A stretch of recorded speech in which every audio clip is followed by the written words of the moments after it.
जय हिंद। चुनावी सरगर्मियां शुरू हो चुकी हैं। अब देखना यह है कि क्या सरकार रिपीट होगी या हमेशा की तरह यह टर्न फिर भाजपा का होगा। दशकों से राजस्थान में कांग्रेस भाजपा भाजपा कांग्रेस, मानो प्रदेश की जनता के पास इन दो के अलावा कोई ऑप्शन बचा ही नहीं है। अच्छा, सरकार कोई भी बनाए, दोनों पार्टियों का एक ही अंदाज है। शुरू के 4 साल कुछ महीने तो नेतागण सत्ता का भरपूर सुख उठाते हैं और साथ ही साथ जनता का ध्यान भटका रहे, इसके लिए विपक्षी नेताओं पर जमकर अमर्यादित शब्दों के बाण चलाते रहते हैं। लेकिन जैसे ही चुनाव नजदीक आते हैं, ये फिर अपने ललाओ लश्कर का जलवा दिखाकर जनता को इंप्रेस करके और ठगना शुरू कर देते हैं। साथ ही योजनाओं का पिटारा खोलकर जनता को लुभाना आरंभ कर देते हैं। इस वक्त गहलोत सरकार की ही बात करें तो शुरुआती 4 साल में गहलोत और पायलट ग्रुप आपस में गुत्थम गुत्था रहे और नेता रिजॉर्ट का मजा लूटते रहे। देखा जाए तो गहलोत सरकार का यह कार्यकाल सबसे बेकार कार्यकाल रहा, क्योंकि इस कार्यकाल में राजस्थान क्राइम में नंबर 1 पर रहा। इस बार अपराधी खुलेआम हथियार लहराते रहे, जमकर हत्या और लूट को अंजाम देते रहे। अपराधियों के हौसले इतने बुलंद रहे मानो सरकार ने अपराधियों के सामने सरेंडर कर दिया हो। नाबालिग बच्चियों के साथ जितने बलात्कार और हत्या इस कार्यकाल में हुए, पहले कभी नहीं हुए। जबकि कुछ साल पहले यूपी में एक फर्जी बलात्कार के केस पर प्रियंका गांधी और राहुल गांधी ने योगी सरकार को कई दिन तक घेरकर सरकारी कामकाज बाधित रखा। जबकि राजस्थान के शासनकाल में इतने विभत्स निर्भया हत्याकांड हो चुके हैं कि सरकार मानो आंखों पर पट्टी बांध कर बैठी है। इतना ही नहीं, अभी 27 अप्रैल 2023 को सिरोही में मांडवा पुलिस एक लूट के अपराधी को गिरफ्तार करने पहुंची तो वहां 50 लोगों ने मिलकर के पुलिस वालों को इतना पीटा कि वो गंभीर रूप से घायल होकर के अस्पताल में भर्ती हैं। जबकि इसके विपरीत योगी सरकार में अपराधी खुद थाने में आकर सरेंडर कर रहे हैं। गरीब और लाचार जनता का दुख इन नेताओं के लिए सिर्फ मीडिया में प्रचार करके वोट बैंक को साधना ही है। इसलिए ये पार्टियां अंग्रेजों की सीख फूट डालो और राज करो की नीति पर ही चलती है। एक बात और, जनता भी पूरे साल नेताओं के भ्रमजाल में फंसकर अपना कीमती वोट मुफ्त में गंवा देती है। देखने में आता है कि लोग भी चुनावी साल में ही अपनी मांगों को लेकर आंदोलन करते हैं। बाकी समय इन्हें पता है कि सरकार के कानों में जू भी नहीं रेंगती, यानी जनता भी सरकार के खिलाफ राजनीति करना जान गई है। आप एक बात पर गौर कीजिएगा कि आखिर ये सत्ता पर काबिज होने के लिए इतने लालायित क्यों होते हैं। सत्ता को पाने के लिए चुनाव प्रचार में क्यों लाखों रुपए खर्च कर देते हैं। विधायक या सांसद अथवा पार्षद का टिकट प्राप्त करने के लिए ये क्यों करोड़ों रुपया खर्च करते हैं। सीधी सी बात है, सत्ता प्राप्त करके करोड़ों अरबों की संपत्ति खड़ी करना और देश को लूटना, क्योंकि अब राजनीति में लोग सेवा का भाव लेकर नहीं बल्कि व्यापार का भाव लेकर आ रहे हैं। आप देखेंगे कि भारत के सभी नेता अकूत संपत्ति के मालिक हैं, लेकिन लगता है जनता अब समझ गई है। इसलिए जाति धर्म से ऊपर उठकर जनता ने स्वयं ही अपनी पार्टी का गठन कर लिया है। जी हाँ, इस बार देश को सच में बदलने का बीड़ा राजस्थान की जनता ने उठाया है। उस राजस्थान की जनता ने जिसने देश की आजादी के समय क्रांतिकारियों और महात्मा गांधी के मूवमेंट को चंदा देकर जिंदा रखा। उस राजस्थान की जनता ने जिसने महाराणा प्रताप को भामाशाह बनकर दुश्मनों से लोहा लेने के लिए फिर से तैयार किया। आज भी राजस्थानी देश और दुनिया में मारवाड़ी के नाम से एक सफल व्यापारी बनकर लाखों को रोजगार भी देते हैं और राजनीतिक पार्टियों को चंदे के साथ साथ देश को सबसे बड़ी तादाद में टैक्स पे भी करते हैं। आइए आपको मिलाते हैं सर्वशक्ति दल के राष्ट्रीय अध्यक्ष श्री सुरेंद्र सिंह गुढ़ा से और बात करते हैं कि सर्वशक्ति दल नाम से पार्टी लाने का क्या उद्देश्य है। जय हिंद सर। जय हिंद सर, बहुत बहुत आपका स्वागत है हमारे चैनल पर। और चूंकि पहली बार आप हमें हमारे चैनल पर आप साक्षात्कार दे रहे हैं, हालांकि आप बड़े बड़े सैटेलाइट चैनल पर भी आप साक्षात्कार अपना पहला साक्षात्कार आप दे सकते थे। आपका बहुत बहुत धन्यवाद कि आपने हमें मौका दिया।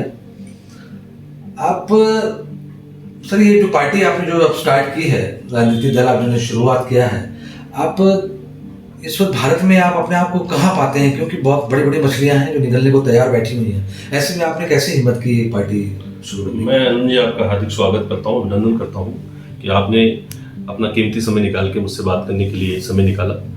आपने एक बहुत बड़ी बात कही कि सैटेलाइट चैनल पर भी हम अपना इंटरव्यू दे सकते थे पहला, मगर हमारी आज की जो व्यवस्थाएं बनी हुई है मीडिया की, उसमें कहीं ना कहीं ऐसा लगता है कि वो कहीं ना कहीं अपनी नैतिक जिम्मेदारी से भटका हुआ सा है।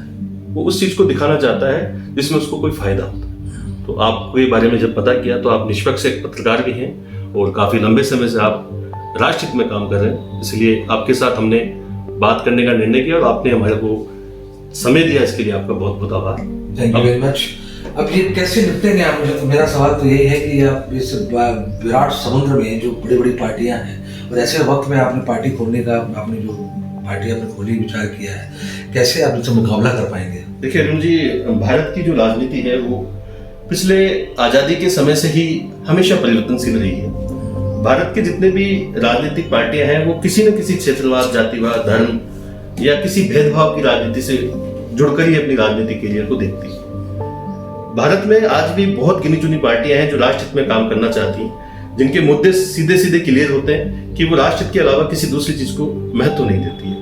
मगर आज की जितनी भी पार्टियां जो सर्वाइव कर रही हैं, जो पहले राज करके चली गई हैं, वो राष्ट्रहित में अपने आप को कहीं ना कहीं बटी हुई सी महसूस करती है। डिवाइड एंड रूल की जो नीति अंग्रेज हमें देके गए थे, उससे पहले मुगलों ने हमारे साथ यही किया। जितने भी ऐतिहासिक आप पहलू को देखेंगे, भारत हमेशा तब कमजोर हुआ है जब वो बढ़ा है। और आज की जितनी भी पार्टियां हैं वो ज्यादा से ज्यादा महत्वाकांक्षी हैं सत्ता पाने के लिए, सत्ता में अपना आधिपत्य जमाने के लिए, अपने और अपने चाहतों को अच्छे से अच्छे आगे बढ़ाना, उनको लाभांश देने का।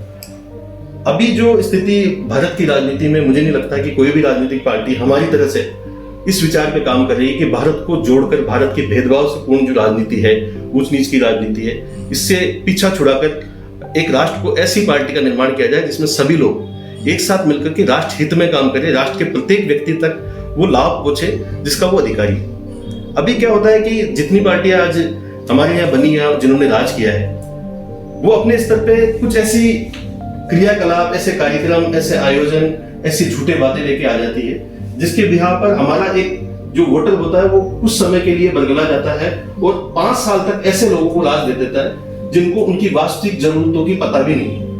तो अमूल्य वोट को ये मूल्यवान वोट बनाकर अपने पास में ले लेते हैं। जब हमें ऐसा लगता है कि इस तरीके का जब माहौल हो रहा है, मेरी उम्र कोई ज्यादा नहीं है, देश को अगर आपको लगता है कि कहीं आपके होने से बहुत बड़ा इफेक्ट हो सकता है या आपकी विचारधारा से बहुत सारे लोगों में परिवर्तन आ सकता है, आप देश के लिए कुछ कर सकते हैं, तो आपको ऐसी पार्टी या ऐसी सिस्टम में घुसने के लिए उसमें खुद को उतरना ही पड़ता है। अच्छा बुरा नहीं देखा जाता है, क्योंकि शुरुआत कोई ना कोई तो करेगा। तो शुरुआत करने के लिए हमने भी ये निर्णय किया कि चाहे पार्टियां कितनी भी हो, हम किसी के लिए विरोधी नहीं है, क्योंकि हमारा किसी से कोई विरोध है ही नहीं। ठीक है। एक सवाल ये भी उठता है कि जैसे आप अपने पार्टी में कैंडिडेट भी आप चुनाव करेंगे, पहला चुनाव तो आपको अपने कैंडिडेट का चुनाव करना है कि आप कैसे कैंडिडेट को लेंगे, उसके लिए आपने क्या क्राइटेरिया को फिक्स किया? देखिए, भारत एक युवाओं का देश है। भारत की 65% आबादी युवा है, मगर विडंबना देखिए कि भारत की राजनीति जो सबसे महत्वपूर्ण हिस्सा होता है किसी भी लोकतांत्रिक व्यवस्था का, संविधान को भी बनाने का पावर सिर्फ लोकतंत्र के पास ही, उसमें भी आज युवाओं की भागीदारी बहुत ही कम है।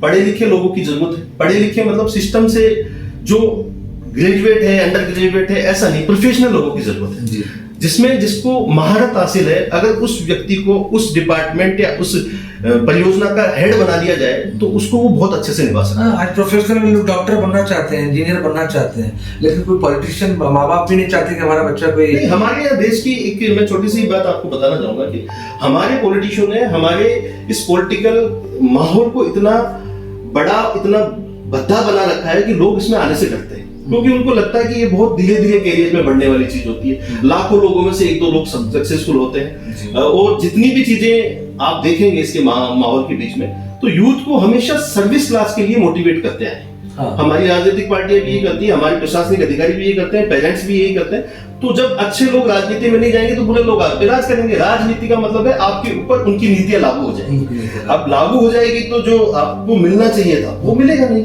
और उनको जो चाहिए वो आराम से लेते रहेंगे। तो इस जो गैप है, इसकी जो पार्ट बनी हुई है, इसको तोड़ने का काम हम करेंगे। हम महिलाओं और युवाओं को ऐसा मौका देंगे कि उनके पास लीडरशिप आए।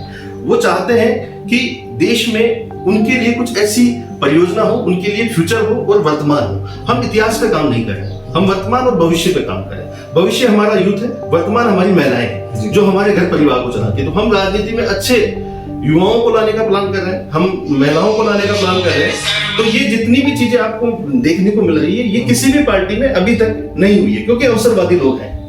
ये एक हमारे अंदर ये है कि राजनीति में अच्छे लोगों को लाना है, और अच्छे लोगों का ही हमने क्राइटेरिया तय किया है कि जो प्रोफेशनल लोग हैं, पढ़े लिखे लोग हैं, इंटेलेक्चुअल लोग हैं, जो शहर और राज्य की राजनीति कर सकते हैं, जो प्रदेश की राजनीति कर सकते हैं, जो वार्ड की राजनीति कर सकते हैं, कंधे से कंधा मिलाकर देश में हो रहे अन्याय, अत्याचार, भ्रष्टाचार, छोटी छोटी चीजों पे काम कर सकते हैं। बड़ी चीजों पे काम करने की भारत में कोई जरूरत नहीं है, क्योंकि भारत का व्यक्ति बड़े लोगों से कुछ मांगता ही नहीं है, उसकी एक्सपेक्टेशन बहुत कम है, वो बहुत मिनिमम पे काम करता है। अच्छा सुरेंद्र जी, ये बताएं कि आप कैसे भारत का सपना देखते हैं? देखिए, एक बहुत ही, इस शब्द को आपने जो कहा कि कैसा भारत होना चाहिए, एक छोटा बच्चा जो हर पॉलिटिकल पार्टी जो है ना, वो कोई ना कोई एक लुभावने नारे लेके आती है कि साहब हम ये कर देंगे, हम भ्रष्टाचार हटा देंगे, हम देश को समृद्ध बना देंगे, हम ताकतवर बना देंगे। तो इसलिए मेरा सवाल पूछता था कि आप कैसा भारत? बिल्कुल, भारत को आज की डेट में जिस चीज की सबसे ज्यादा जरूरत है वो है आर्थिक तौर पर समानता की। हमारा देश जो है आज कई वर्षों से आर्थिक समानता के लिए लड़ाई लड़ता है। गरीबी और अमीरी की लड़ाई तब भी थी और आज भी है, ये कई वर्षों से चलती आ रही है। तो इसको बांटने के लिए किसी भी पार्टी के पास अभी तक कोई विजन नहीं है। हमारे उद्योग धंधे, हमारी कृषि, हमारा जल, हमारी एटमॉस्फेयर, हमारा क्षेत्र, हमारी विशेषताएं, इस पे कोई भी वर्क नहीं कर रहा है। कोई भी पार्टी इस पे फोकस नहीं है। हम किसी चीज में बेस्ट है, उसको हमने छोड़ दिया और नई चीज विदेशों से ला करके हम उसके ऊपर काम कर रहे हैं। अमीर जो है अमीर होते जा रहे हैं, गरीब जो है गरीब होते जा रहे हैं। तो अभी हमारा मकसद ये है कि हम गांव, ग्राम और घर तक रोजगार पहुंचाएं, जिससे आर्थिक तौर पर हमारा सशक्तिकरण को बढ़ावा दे सके और आर्थिक आजादी की ओर भारत बढ़ सके। तो हमारा एक मुद्दा तो ये है कि भारत के प्रत्येक व्यक्ति को आर्थिक आजादी मिल सके। दूसरी बात है कि जो बेसिक चीजें जिनको मिलनी चाहिए वो सरकारी सिस्टम से मिलनी चाहिए, न कि प्राइवेट सिस्टम से। अभी प्राइवेट जैसे कि आपको मैं बता रहा हूँ, शिक्षा का महत्व क्या होता है। गरीब का बच्चा अच्छे स्कूल में नहीं पढ़ेगा तो वो हमेशा से उसका गैप डिफरेंस हमेशा बना रहेगा। वो उस स्कूल में जा रहा है जिसमें उसको सही ज्ञान नहीं मिलेगा, उसको टाइम नहीं मिलेगा। एक पैसे वाले का जो बच्चा है वो अच्छे स्कूल में जा रहा है तो वो उसके ऊपर लीडरशिप हमेशा से ही डाइवर्टेड रहेगी, वो गैप कभी भी कम नहीं हो सकता। दूसरी सुविधाएं आती है, जैसे कि आप मेडिकल की बात करेंगे, आपके पास पैसा है तो आपको अच्छा इलाज मिलेगा, पैसा नहीं है तो आपको अच्छा इलाज नहीं मिलेगा। आपको और उसको सेम इलाज मिले, सेम पोजीशन पे मिले और सेम डॉक्टर से मिले, और वो भी सरकारी सिस्टम के माध्यम से मिले, और उस पर कंट्रोलिंग हमेशा से सरकार की और जनप्रतिनिधियों की रहे, जिससे उनकी जिम्मेदारी रहे कि उनको अच्छी से अच्छी सुविधाएं दे सके। ऐसी कोई भी चीज जिसमें जनता का सीधा जुड़ाव हो और सामूहिक तौर पे लाखों लोगों को उसको करने से फायदा मिलता हो, ऐसी सारी समझ जो जितनी भी सुविधाएं होती है उनपे कंट्रोलिंग सरकार की होनी चाहिए, जनप्रतिनिधियों की होनी चाहिए, और उनको डायरेक्ट रेस्पॉन्सिबल बनाना चाहिए। ये जरूरी है। ठीक है, बेसिक नीड्स तो जो है वो बेसिक नीड्स चाहिए। भारत में कुछ चाहिए नहीं। हाँ। भारत में अगर आपको कोई बहुत बड़ा परिवर्तन लाना है तो आपको भारत के बेसिक नीड जो है उसको पूरी करनी है। बेसिक नीड्स देने से बल्कि आपकी प्रतिभाएं भी जो है ना वो ज्यादा जल्दी उन्नत होंगी। बिल्कुल ठीक है। आप ये बताएं कि आखिरी मेरा एक सेकंड लास्ट क्वेश्चन है आपसे कि आप चुनाव कहाँ से लड़ेंगे? बिल्कुल, आपने बहुत ही अच्छा सवाल पूछा कि आप चुनाव कहाँ से लड़ेंगे। मैं आपको बताना चाहूंगा कि मैं अपने आजीवन में कभी भी कहीं से भी कोई चुनाव नहीं लड़ा। क्या बात करते हैं? बिल्कुल बिल्कुल, मेरी कोई एक्सपेक्टेशन नहीं है, ना मुझे प्रधानमंत्री बनना है ना मुख्यमंत्री बनना है। अच्छा। मुझे देश में सिर्फ यूथ और जो आने वाली पीढ़ी है उनको एक वटवृक्ष की तरह ऐसी छांव के नीचे खड़ा करना है जिसमें अपने आप को वो सुरक्षित महसूस कर सके। उनको लगना चाहिए कि हमने भारत में जन्म लेके एक ऐसे देश में जन्म लिया जहां सारी सुविधाएं हैं, जहां सारी सुख सुविधाएं हैं, और प्राउड महसूस करें। उसके लिए हम एक बहुत बड़ा कार्यक्रम भी चलाते हैं। उसके लिए हम लोगों को जोड़ने का प्रयास कर रहे हैं, हम यूथ को जोड़ने का प्रयास कर रहे हैं। हम तो ये मानते हैं कि मेरा जीवन क्या और मेरे साथी जो मेरे साथ लगे हुए हैं उन्होंने अपने आप को समर्पित कर दिया है एक अच्छी राजनीतिक पार्टी के साथ अच्छे लोगों को जोड़ने। जब तक अच्छे लोग राजनीति में नहीं आएंगे तब तक बुरे लोग आप पे राज करेंगे, और उसके जिम्मेदार आप और वो लोग हैं जो उनको वोट देते आए। वो वोट देते रहेंगे, ऐसे ही उनके साथ जो वो नहीं चाहते वो करते रहेंगे। तो आपका वोट अमूल्य है, उसको आप दीजिए। और हमारे साथ जुड़ने के बाद अगर आपको लगता है कि हम राष्ट्र से 1% भी कभी इधर उधर होते हैं तो आप मेरे खिलाफ भी कार्रवाई करने के लिए एक आखिरी क्वेश्चन, आप सुभाष चंद्र बोस को, जो नेताजी सुभाष चंद्र बोस जी को फॉलो करते हैं, उनका नारा था कि तुम मुझे खून दो, मैं तुम्हें आजादी दूंगा। आप भी कोई देश के युवाओं को ऐसा नारा दें? मैं ये चाहता हूँ कि देखो, उस समय हमारी लड़ाई थी वह बाहर से आए हुए अंग्रेजों के साथ में रही थी। सुभाष चंद्र बोस ने इसलिए कहा था क्योंकि वो हमारे साथ सैनिक कार्रवाई ज्यादा करते थे, हमें प्रताड़ित करते थे, हमारे साथ गोलीकांड करते थे, हमारे साथ डंडाबाजी करते थे, वो सारे काम करते थे जिससे हमारे को शारीरिक पीड़ा होती थी। मगर अभी जो स्थितियां बनी हुई है भारत में, उसमें मानसिक पीड़ा में बहुत ज्यादा व्यक्ति अपने आप को घेरा हुआ पाता है। वो पारिवारिक समस्याओं से जूझ रहा है, वो सामाजिक समस्याओं से जूझ रहा है, सबसे बड़ी वो आर्थिक समस्या से बहुत ज्यादा जूझ रहा है। उससे क्या होगा, उसको पारिवारिक सुविधाएं भी जो है वो भी संपूर्ण सी नहीं लगती है। तो हम ये चाहते हैं कि आप हमारा साथ दें और समय दें। मैं दो चीजें बोल रहा हूँ। सुभाष चंद्र बोस ने आपसे खून मांगा था, मैं इतनी महंगी चीज नहीं मांगूंगा क्योंकि आपका खून अपनी व्यवस्था ने पहले ही ले रखा है, तो वो आप दे चुके हो, मुझे नहीं चाहिए। मुझे सिर्फ आपका साथ और सहयोग चाहिए, जिस भी स्तर पे आप चाहते हैं। आप हमारे साथ कंधे से कंधा मिलाकर उसके बदले क्या मिलेगा लोगों को? उनको वो सब मिलेगा जिसकी परिकल्पना, जिसकी सोच हर व्यक्ति के दिमाग में होती है। उसको सामाजिक सुरक्षा, मानसिक सुरक्षा, सरकारी सुरक्षा, पारिवारिक सुरक्षा, आर्थिक सुरक्षा, वो सिर्फ हमारी पार्टी के साथ में जुड़ करके हमारी विचारधाराओं के साथ काम करना शुरू करें। जुड़ने मात्र से ही ये सारी सुविधाएं उनको, वो एक्चुअली हमारे परिवार की तरह होते हैं। और भारत में हम ऐसे कुटुंब, ऐसी सेना का निर्माण कर रहे हैं जो खुद का ही नहीं पूरे भारत का ध्यान रख सके, पूरे भारत में इस तरीके से अपने आप को स्थापित कर सके कि कब जब किसी को समस्या हो तो वो वहां चला जाए। इसका छोटा सा उदाहरण हम जनता दरबार यहाँ लगाते भी, जहां आप किसी भी प्रकार की समस्या हो उसके लिए आइए, हमारे से जो बन पाता है हम बहुत अच्छे से अच्छा करने का प्रयास करते हैं। हमारे पास जो बुद्धिजीवी लोग हैं वो इसके बारे में निर्णय करते हैं और उन समस्याओं का समाधान करते हैं, परिवार के विवादों को खत्म करते हैं, सरकारी काम करवाते हैं। गुंडे जो होते हैं, बदमाश जो होते हैं, उनके डर और भय से जो लोग घबराए हुए से बैठे हुए, उनको भी सपोर्ट करते हैं। तो वो सारी सुविधाएं जो आपके दिमाग में होती है कि एक पॉलिटिकल पार्टी आपको देनी चाहिए, वो सारी सुविधाएं आपको मिलती है। और मैं डंके की चोट पे ये कह सकता हूं कि आप मेरी पार्टी की विचारधारा से जुड़ करके एक बार इस बारे में सोचे कि ये कोई दे रहा था क्या। तो इसलिए मेरा किसी भी कोई पार्टी से कोई टकराव या कोई भी समांतर कोई क्वेश्चन नहीं है, क्योंकि वो दे ही नहीं रही है, हम वो चीज दे रहे हैं, विकल्प का मतलब भी नहीं।